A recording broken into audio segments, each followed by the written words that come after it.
This is Emmanuel Musinguzi, and today I'll be breaking down the game that happened today this evening at the Mandela National Stadium, the game between KCC A FC and Sports Club Villa. What a game! What a game we witnessed. I mean, it was really a game that we've been yearning for. It was action-packed, end to end. Unlike the Bull game that was a bit conservative, with one side looking to counter, the KCC FC Villa game was end to end, as I said. The first half with a lot of intensity at the peak of the proceedings. Arafat Chiesa, what a talent. He was also a menace to the Villa backline throughout the game. No wonder he had to really break through with those two goals. But I'll pick out one thing, that is Coach Mubiru's game plan. I will call it Mubiru ball.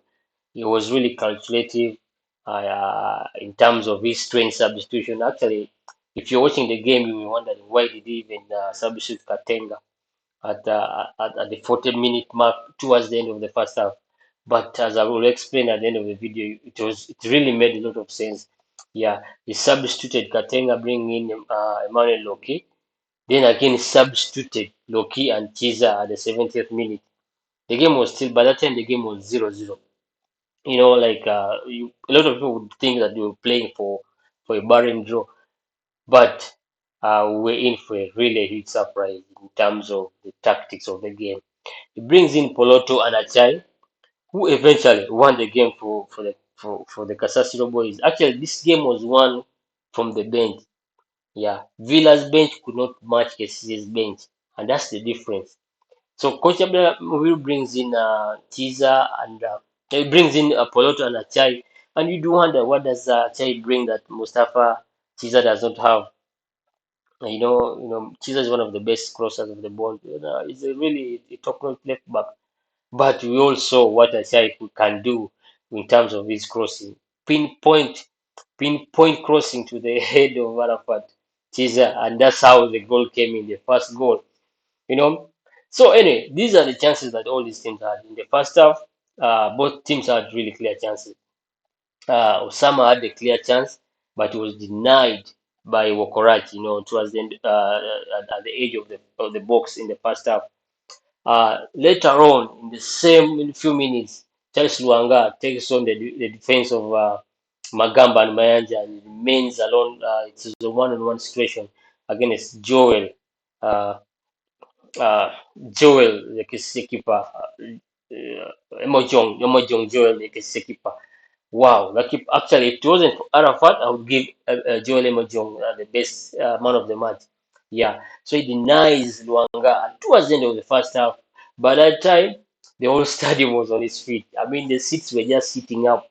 The seats were just sitting up. We go into a break and we wonder, and Adam Mbiru comes in with this, strange. I call them strange substitution because it's not really what everyone expected. But as a coach, you've been with these players, so brings in these Achai and Poloto. The first goal comes in at the 70th minute. The goal enters. Trust me, the KCC stand, the KCC stand. By that time, I was mentioning the seats were just sitting up. By this time, it was an inferno now. They could not sit.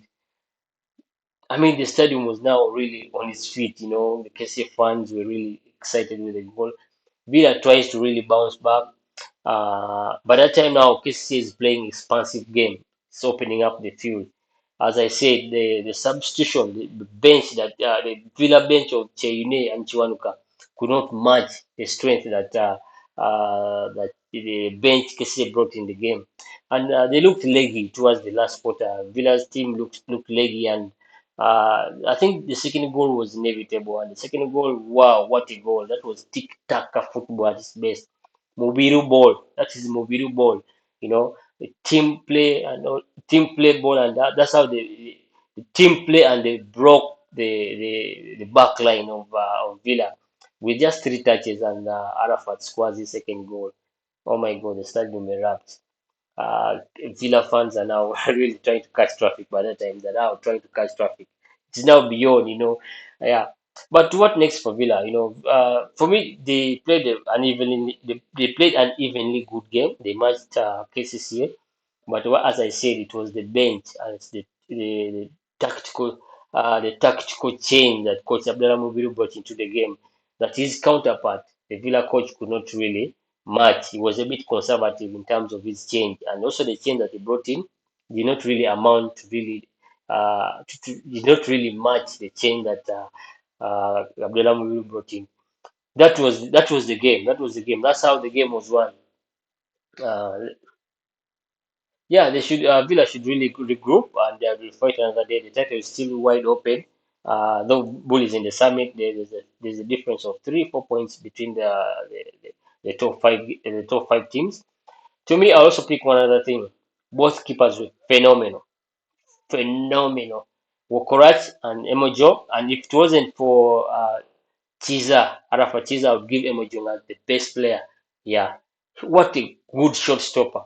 He just needs to work on his ball distribution and maybe paying attention in the game. But he's a very good shot stopper. Good shot stopper. He denied like close to 3 chances that Villa should have converted, and the game would really have a different feel and a different result. But that was really the game. Not to take away the whole spectacle, the preparation, the stadium. The stadium was lit. Sometimes we even thought like some areas in Kampala that Namboole will not even have electricity. It was lit. It was lit everywhere. It was lit. And kudos to FUF also for organizing such a game, coming up with a very interesting fixture for such a game. Very interesting fixture for such a game, and also the EPDF brigade really, though we complain of the budget and all the price that the taxpayer paid for the renovation. Yeah, but we all agree we really enjoyed the whole spectacle. It was beautiful, and I can't wait to watch another game in Namboole. I can't wait to watch another game in Namboole. So yeah, the title is wide. Is the title? The title championship is wide open. So anything, I would really encourage Villa to really go ahead and win this game. I think it's playing Gaddafi. Yeah, and also Vipers is playing Maroons. So that's my take for the game that I witnessed today. What a classic between KCC FC and